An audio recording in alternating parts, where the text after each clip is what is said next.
बाईं भुजा के ऊपर बायां गाल रखा हुआ है। किसने? गोपियों ने। ऐसा वाम बाहो कृत वाम कपोलो। फिर ऐसा नाटक कर रही है कि मैं बांसुरी बजा रही, सुनो मेरी बांसुरी। आपस में ही ये चर्चा होती है।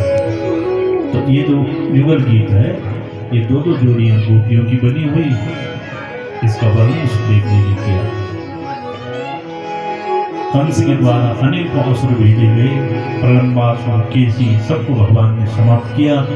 अब कंस आज जब चैन से सो रहा था, नारद जी महाराज गए और कहा, हे कंस, तुम्हारा काल जीवित है और तुम चैन से सो रहे हो।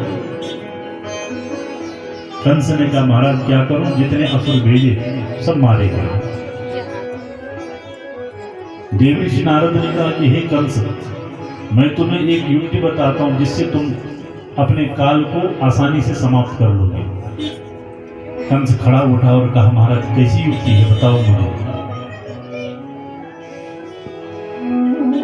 नारद जी ने कहा, भगवान शंकर की साधना करके जो तुम्हें धनुष प्राप्त है, उस धनुष को तोड़ने का मेला लगाओ मथुरा में, और देश के बड़े बड़े राजाओं को आमंत्रित करो, और उस आमंत्रण में कृष्ण बलराम ग्वाल बाल नंद बाबू को निमंत्रण भेजना, और उनको यहाँ बुलाना, अपनी सेना को तैयार रखना, और यहाँ मथुरा में कृष्ण बलराम को तुम आसानी से मार दोगे। कंस ने कहा, महाराज वो तो ठीक है, लेकिन कृष्ण बलराम को बुलाने कौन जाएगा, यहाँ तो कोई ऐसा रहे नहीं। तो नारद जी महाराज बोले कि तुम्हारे इस मथुरा में सब असुरी हैं, अरे कोई ऐसा आदमी नहीं है जो सुर जैसा है, देवता जैसा है। तो कंस कहता, महाराज एक सज्जन है हमारे साथ, क्या नाम है उनका? तो कंस ने कहा, उनका नाम है महाराज अक्रूर। बोले यही तो चाहिए, क्रूरों का काम नहीं, अब अक्रूर का काम है। क्रूर जितने भेजे गए सब ठिकाने लग गए। उन अक्रूर को अब मथुरा से वृंदावन भेजो कृष्ण बलराम को लेने के लिए। वो जरूर आएंगे, भगवान श्री कृष्ण आएंगे।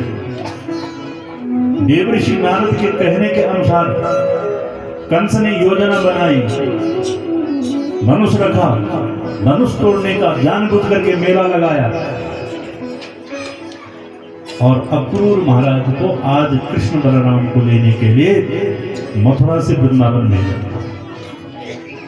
सज्जनों, प्रातः काल 7 बजे अक्रूर की रथ सजा करके तैयार हुए और शाम की 7 बजे पहुंचे। मथुरा वृंदावन की ज्यादा दूरी नहीं है, 7 किलोमीटर की दूरी है, और आप विचार करो धीरे धीरे भी चलते तभी 2 घंटे में तो पहुंच ही जाते, लेकिन 7 बजा थी शाम की। क्यों? क्योंकि भक्त आज भगवान से मिलने जा रहा है, तो रथ 2 कदम चलते हैं, और वहीं पर अक्रूर ध्यान लगा करके सोचते रहते, मेरा क्या सौभाग्य, आज मुझे भगवान का दर्शन होगा। ऐसा विचार करते करते संध्या वेला में अक्रूर जी का पदार्पण वृंदावन में हुआ। नंद बाबा ने जब अतिथि स्वरूप अक्रूर जी को आते हुए देखा तो दौड़ करके स्वागत करने गए, हाथ पकड़ करके रथ से नीचे उतारा, और श्रीमद् भागवत जी में लिखा कि सबसे पहले नंद बाबा अक्रूर महाराज को गौ माताओं का दर्शन कराते हैं। निविद्यगाम चाथितये संवाया शांत माधृतः,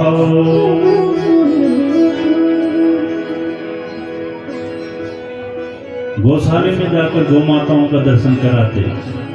हमारी संस्कृति, हमारी भारतीय परंपरा में अतिथि जब आए तो सबसे पहले गौ माताओं का दर्शन कराते।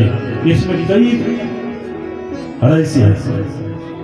एक रहस्य ये है कि अतिथि के साथ रास्ते से कोई ऊपरी बाधा ना आए, तो पहले वो गौ माता का दर्शन करे, और भगवती गौ माता में 33 करोड़ देवी देवताओं का वास है, और गौ माता का मंगल दर्शन करके अतिथि के साथ में अगर कोई ऊपरी बाधा आई तो वो दूर हट जाएगी।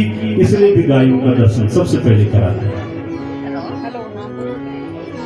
दूसरा भाव है कि अतिथि देखे कि इनके घर में गोधन है।